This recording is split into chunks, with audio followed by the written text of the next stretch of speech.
It's time now for the award-winning #1 local talk show in Northeast Pennsylvania, The Sam Lesante Show. Now here's your host, Sam Lesante. Thanks for joining us, Sam Lesante Show. I'm Sam Lesante. Folks, in his mid-30s, Ned Doherty had everything: money, women, property, prestige, and power. He owned popular nightclubs in Palm Beach, Florida, the Hamptons, Long Island's exclusive playground for the rich and famous. He lived the fast lane every hour of the day, pursuing every pleasure money could buy. Then something happened. He had a severe heart attack. My guest today, folks, is Ned Doherty, author of this book, Fast Lane to Heaven. And I'm going to tell you something, folks. It's an interesting story. It's a fabulous book, and it's what's happening today. Ned, thanks for coming back on the Sam Lesante Show. Thank you for inviting me, Sam. You know, every time that I appear in public, whether I'm speaking to an audience or speaking on film or television, I always pray to St. Michael the Archangel. And what just came to me was I was brought back to your green room back in March of 2001. I was in your green room waiting to go on to your show the day that Fast Lane to Heaven was published. And it was my first appearance on TV. I was somewhat nervous, so I turned to St. Michael in prayer, and we went on and did the show. And I have to tell you, because we did that show, my book, Fast Lane to Heaven, was the #1 best-selling book in northeastern Pennsylvania for the next 3 months. So I really have to thank you for that. Well, no, thank you, because I'll tell you, this is such a great lesson. He mentioned something to you, folks. Now, keep in mind, this book, Fast Lane to Heaven, was published in March of it was distributed in 2000. It was actually in bookstores in February of 2001. Okay. Yep. Now, we all know what happened in September 11, 2001. Okay, so let me just read some of the excerpts from this book when he had his severe heart attack and had a near-death experience. It's known as, yeah. Now, part of this book, he was told, while acts of terrorism and war and political unrest plague the Eastern Hemisphere, the Western Hemisphere will be spared the worst of the terrorism. However, a major terroristic attack may befall New York City or Washington, D.C., severely impacting the way we live in the United States. Now, let me go back to you. You lived a life, as they say, for many of us remember the life of Riley. I mean, you had drugs, you were drinking, you were an alcoholic, you had women that had abortions. I mean, you just lived the entire life. Then you got hit, okay? Briefly, in a capsule form, tell our viewers what happened. Well, briefly is an impossibility. I call it 8 minutes of eternity because actually I was clinically dead, flatlined in the ambulance for 8 minutes when this experience happened. According to my medical records, I was in respiratory and/or cardiac arrest for approximately an hour and 6 minutes. But it was during that 8 minutes in the ambulance that I experienced a very powerful near-death experience. Now, back in 1984, Sam, the term near-death experience was not a household term. Now, I believe many of your viewers now are familiar with what near-death experiences are. In my case, I became a study with the researchers because I had such a deep experience. I experienced approximately 14 of the 16 stages of a near-death experience. But for purposes of your show, Sam, what I did experience was future visions. These future visions not only included my own personal life, but the future of the world. And I specifically saw a scene which I was even at that point a part of people running down the street in New York City, and this plume of smoke following and then consuming them. And of course, that was what actually happened when the Twin Towers fell. When I was doing the final editing on the book, I was actually up here in the Eagle Rock Resort. I spent about 3 months there in the final edit. And I was really troubled about how I was going to describe what I felt was a terrorist attack in New York and Washington, and a third location. And at one point in the book, I was going to say New York, Washington, and a third location. Why the final editing added what it did to New York or Washington, I'm not quite clear of at this point. But the point is, I was well aware back in 1984, when my physical body was lying dead in an ambulance, that this future event was going to take place. And as you know, in the book, I itemized many other events that were going to take place. Sam, when I was on your show the first time, or first several times, you had your doubts, and that was understandable. Your viewers had their doubts. That was also understandable, because so many of the things that I said in there seemed so crazy at the time.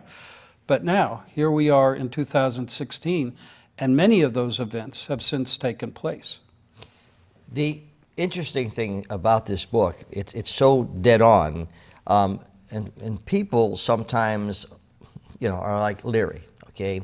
I mean, we have people who don't go to church because they don't believe that there's a God, okay? And let alone believe Ned Doherty, who had a near-left, what was this guy, some kind of wacko, but facts are facts. When you read this book and in the details on page 253, and you're talking here, the Western Hemisphere will be plagued mainly by natural disasters, freakish, erratic, and unseasonable weather patterns will create several tidal floodings. Severe tidal. So we've seen this happen. You hear the weatherman say, "This is unbelievable. We've never seen this before in our life." You're seeing this. So everything that you have in this book is exactly what is happening. Now we come into the financial and banking. That's another whole story. But seeing this, okay, and then we'll talk about your monthly, letters, monthly messages yes, that you get.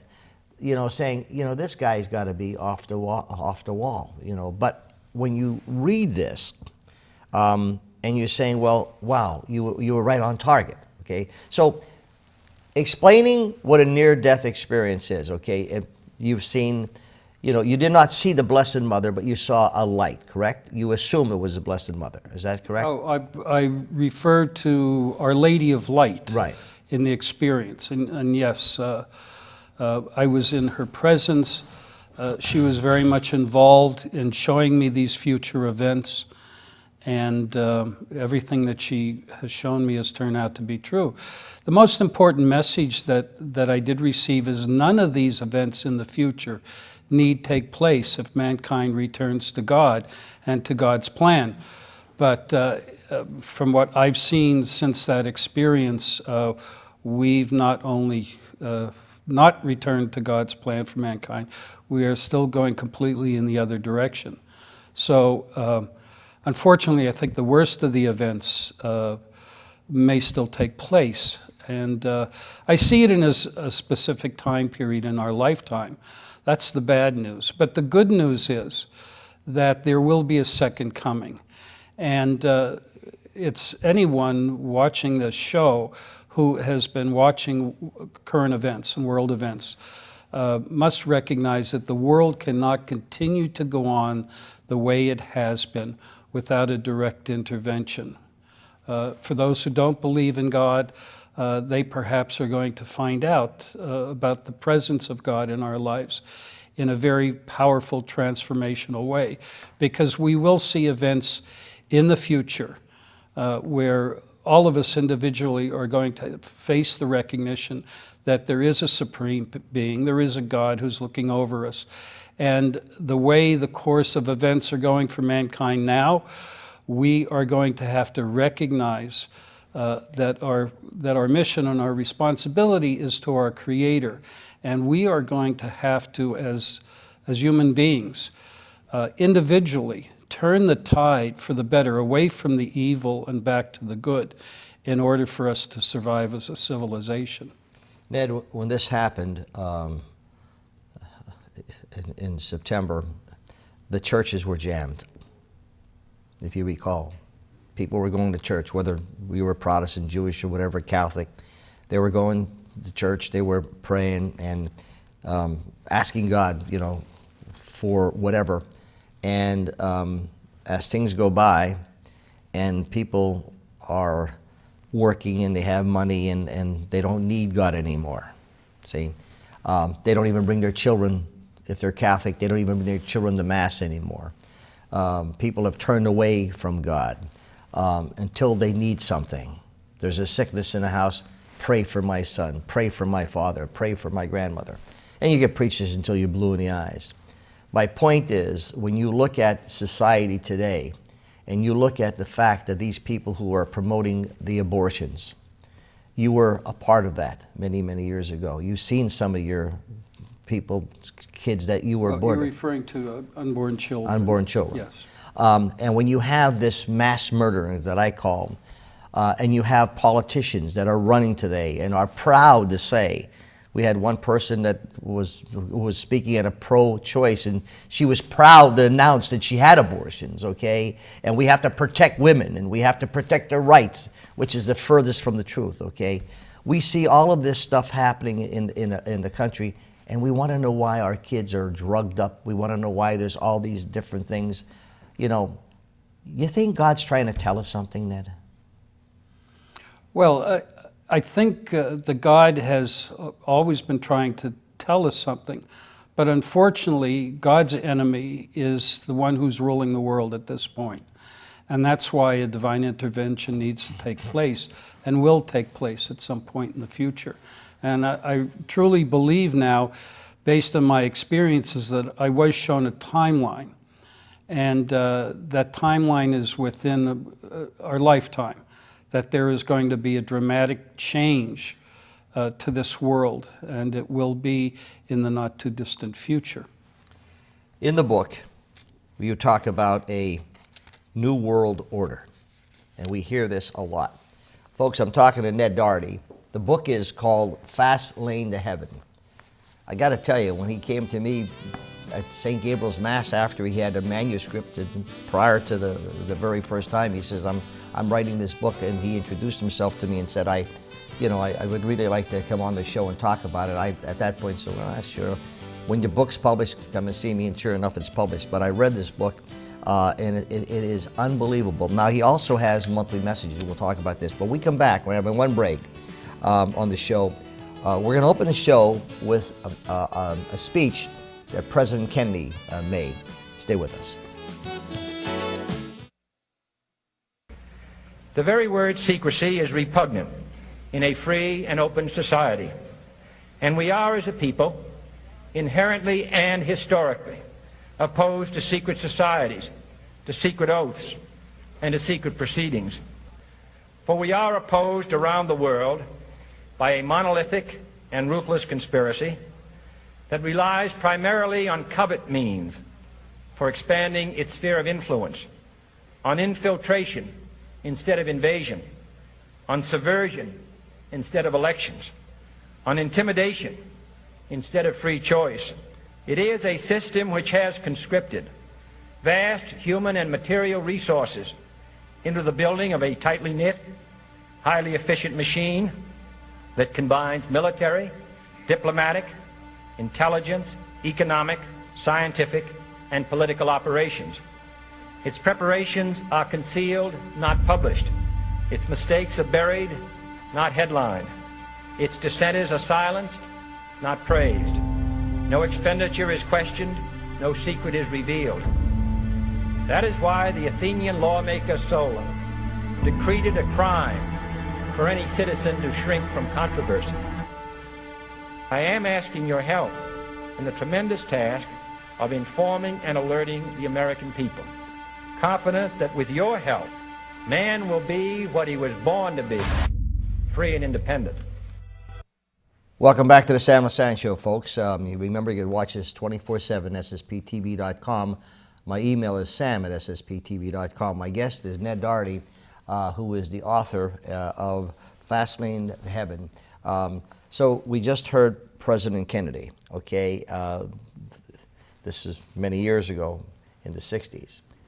What was he saying, and how does this particular subject matter relate to your book? Well, Sam, let me preface that by saying I just checked the date. It was October 28th, 1960, when then Senator John F. Kennedy spoke in front of the Ultimate Hotel just up the street from your studios here. I was sitting in the window of the Bon Ton department store right across the street because my grandmother was a sales clerk in that department store. And during his speech, I was so excited by what he had to say that I actually ran down the stairs and got my way through the crowd, and finally I was watching him finish his speech right from in front of the podium. I was so inspired by President Kennedy at the time that I decided that I wanted to pursue a career, perhaps go to law school, and become involved in the law. And of course, between then and his assassination, we saw how the country had changed. And after his assassination, there was also the assassination of Martin Luther King, Robert Kennedy, and then there was the Vietnam War. And it was a time during our generation when we were raised to have so many ideals and to be so honest and true. I was taught by the Sisters of Mercy at St. Gabriel's School for 12 years, went on to a 4-year college education at St. John's University in New York. But by the end of my college days in 1968, things had really turned ugly. What was going on then, and still goes on today that we're not aware of, is that there is a shadow government, if you will. There are rich and powerful people, both within this country and globally, who really, if you will, control things. They have the power and influence over the Congress, the Senate, the President. These are the rich and powerful people who are in control of the banks, of Wall Street, of the economies. And their intention and their goal is to push us into what's called a one-world government, a one-world religion, a one-world economy. And it's under the term New World Order. Now, I was given this term New World Order back in 1984 during this experience. And I understood that this New World Order was being orchestrated by the rich and the powerful against the rest of us. And unfortunately and frankly, in studying the events that I was shown that have since taken place and seeing the course of events that are going on today, it is becoming more and more obvious that this New World Order is becoming our current reality. But what I was told then, and I'm continued to be inspired about, is that this is not part of God's plan for mankind. And that what is going on now is directly in conflict of what God intends for us. But it's God's plan to intervene in the course of events within the very near future. And these plans of the rich and powerful are not going to become a reality. And I look with interest now, since the events of 1984, since the events of the book came out, I see where we're going.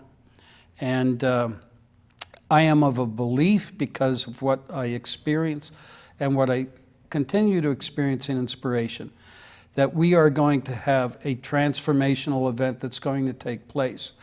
I do believe this will happen on or before the year 2030, where we're going to be directly influenced by God's plan for mankind. It's certainly amazing, the part of the chapter in the book called The Future, and you hit the nail on the head with everything here, what you experienced in that near life Going back to near-death experiences, when we had you first on the show, I must have received a dozen calls from people who were afraid to talk about their near-death experiences until you came on and said, this is what we envision.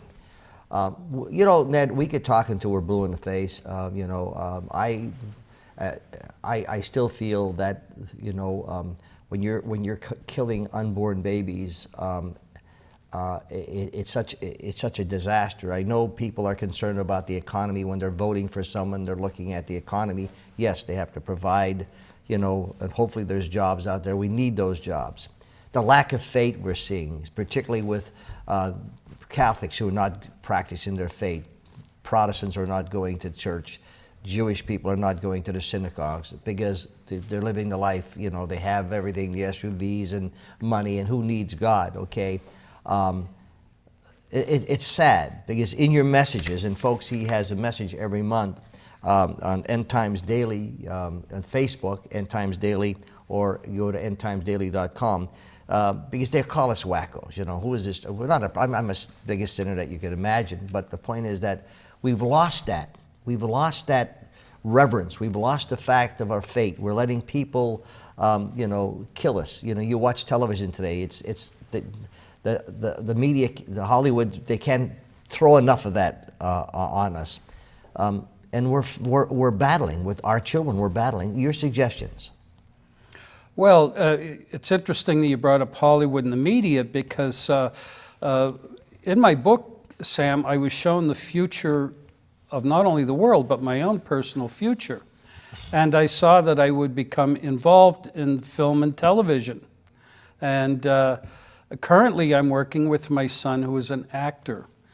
And he's about to produce his first feature film. Sam, as you know, my son and I have been driving from California to New York back to our home where he was raised in the Hamptons. And he wrote a film which has a very special message that I won't disclose at this time. The film is called Love and Everything in Between. And we're going to be shooting that film in the Hamptons over the summer.